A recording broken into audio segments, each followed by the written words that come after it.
The post, how gravity gently shapes a vibrating string, a simple look at the wave equation. Excerpts. Gravity as an external force. Gravity adds a constant downward term to the standard wave equation, representing a steady external force on every part of the string. The stationary shape.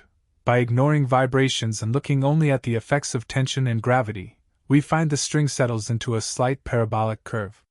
Tension is key. This entire model is an excellent approximation, but only for strings that are pulled very tight.